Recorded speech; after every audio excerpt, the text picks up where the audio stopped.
विशेष रूप से हमारे क्रांतिकारी आदिवासी नेता बहादुर तिर्की जी और मंच पर उपस्थित हमारे आदिवासी समाज के सभाओं को और इस मैदान में उपस्थित एक एक जन को मेरी तरफ से जोहार। साथियों, पहला बात मैं ये कहना चाहता हूँ, इस ऐतिहासिक कहानी ने यह साबित कर दिया कि जो ताकतें हमें तोड़ना चाहते थे, उस ताकतों को जो हम यहाँ से ललकारना चाहते हैं, उनको बताना चाहते हैं, आदिवासी ने कभी टूटा था और न टूटेगा, आदिवासी ने कभी झुका था और न झुकेगा। और जो आदिवासी ताकत को तोड़ना चाहता है, आदिवासी एकता को तोड़ना चाहता है, उसको हम झारखंड से उतार के फेंक देंगे। हम उसको बताना चाहते हैं, आज यहाँ से झारखंड में नई राजनीति की शुरुआत हो रही है, यहाँ से आदिवासी राजनीति की शुरुआत हो रही है। जो आदिवासी एकता को तोड़ने का काम करेगा, उस सारे लोगों को झारखंड से उतार के हम लोग फेंक देंगे। ये पहला मेरा संदेश है। दूसरी बात मैं ये कहना चाहता हूँ, हमारा आदिवासी एकता को क्या तोड़ा जाता है, क्या वे लोग तोड़ना चाहते हैं? साथियों, ये सिर्फ और सिर्फ वोट के लिए नहीं है, ये हम इसलिए तोड़ना चाहते हैं कि वोट लेकर गद्दी में बैठेंगे और हमारा जल जंगल जमीन को, हमारा पंचवटी सूची को, हमारा खनिज संपदा को सबको कब्जा करेंगे और पूंजीपतियों को देंगे और हमारा आदिवासी पहचान होगा, भाषा संस्कृति की सबको नष्ट करना चाहते हैं। ऐसी ताकत को खदेड़िए, इनको आपको एक एक को चुनाव भी देना पड़ेगा, एक एक को जाके खदेड़ना पड़ेगा। आपको एक बात बताना चाहता हूँ, चिंता का विषय है, झारखंड में आप तक हमारा मुख्यमंत्री बने, क्या हमारा आदिवासी बने, उनका कार्यकाल पूरा क्यों नहीं होता है? एक आदिवासी का कार्यकाल पूरा हुआ, यह इसलिए हुआ कि जो पूंजीवादी शक्ति है, ब्राह्मणवादी शक्ति है, उसको लगता है यदि झारखंड का मुख्यमंत्री आदिवासी होगा तो यहाँ का जल जंगल जमीन, खनिज संपदा और आदिवासी अस्मिता को बिगड़ने नहीं देगा, मिटाने नहीं देगा। इसीलिए ये लोग ऐसे करते हैं। ये बहुत बड़ी साजिश है जिसको आपको समझना पड़ेगा। साथियों, तीसरी बात मैं ये कहना चाहता हूँ, आदिवासी एकता को तोड़ने के लिए हम लोगों को कुल्हाड़ी पकड़ाया जाता है। उस कुल्हाड़ी का नाम कभी धर्मांतरण के रूप में आता है, कभी आरक्षण के रूप में आता है, कभी डिस्ट्रिक्ट के रूप में आता है। आपको मैं बताना चाहता हूँ, जो लोग हमें कहते हैं आरक्षण का लाभ ये ले रहा है, वो ले रहा है, वो ऐसी शक्ति है जो आरक्षण को देश से खत्म करना चाहता है और दूसरी तरफ आरक्षण के नाम से हम लोगों को आपस में लड़वाना चाहता है। सचेत हो जाइए। लिस्टिंग बोलता है, आपको मैं बताना चाहता हूँ, जब लिस्टिंग का आधार धर्म नहीं है तो लिस्टिंग का आधार भी धर्म नहीं होगा।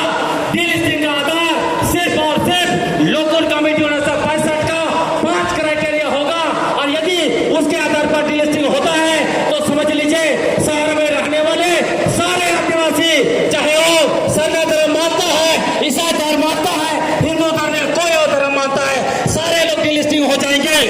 और जो बड़े बड़े नेता डिलिस्टिंग का राग लगता है, सबसे पहले उनका डिलिस्टिंग होगा, क्योंकि लोकल कमेटी के अंदर में वो लोग जाएंगे, वो 5 मानदंड को पूरा नहीं करता है, याद रखिएगा। चौथा बात मैं कहना चाहता हूँ, सरना कोड को लेकर ये लोग भ्रम फैला रहा है। सरना कोड को आरएसएस भाजपा विरोध करता है, कहता है कि सरना कोड मिलने से आरक्षण खत्म हो जाएगा। आपको मैं बताना चाहता हूँ, सरना कोड मिलने से सरकार को हमारे सरना आदिवासी भाई बहन स्कूल कॉलेज चलाते हैं, उनको अनुदान देना पड़ेगा, धार्मिक स्थलों का विकास के लिए भी अनुदान देना पड़ेगा और समृद्ध होगा। ये इसलिए ऐसे भ्रम फैलाते हैं ताकि सरना ईसाई का लड़ाई चलता रहेगा और उनको वोट मिलता रहेगा। सावधान रहिए, ये लोग सरना कोड का विरोध करते हैं। आपको मैं बताना चाहता हूँ, झारखंड का हजारों सरना स्थल को लैंड बैंक में डाला है इन लोगों ने 2016 में, और सरना आदिवासियों का हित ऐसे होने का बात करता है। मैं आखिरी बात ये कह के खत्म करना चाहता हूँ, ये बताना चाहता हूँ, आप जो है हमें असली नकली की लड़ाई लोग लड़वा रहा है। याद रखिए, असली और नकली की लड़ाई लड़िएगा।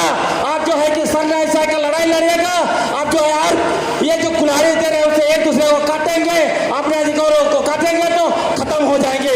मैं बताना चाहता हूँ, ये संघियों को, भाजपा वालों को, आरएसएस को मैं बताना चाहता हूँ, हमारा पूर्वज भारत में 65,000 साल पहले से आया, 65,000 से हमारे लोग यहाँ रहते हैं। आपका पूर्वज आर्य लोग 4,000 पहले यहाँ आया, आप कैसे इस देश का असली निवासी हो गए?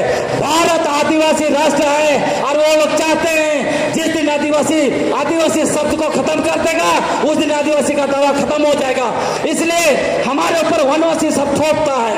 आपको मैं बताना चाहता हूं, जिस तरह से आज तक के एंकर सुरेश चौधरी ने देश के 12 करोड़ आदिवासियों को बेइज्जत किया है, अपमानित किया है, आरएसएस और संघ परिवार भी हम लोगों को वनवासी यानी जंगली बोल के अपमानित करता है।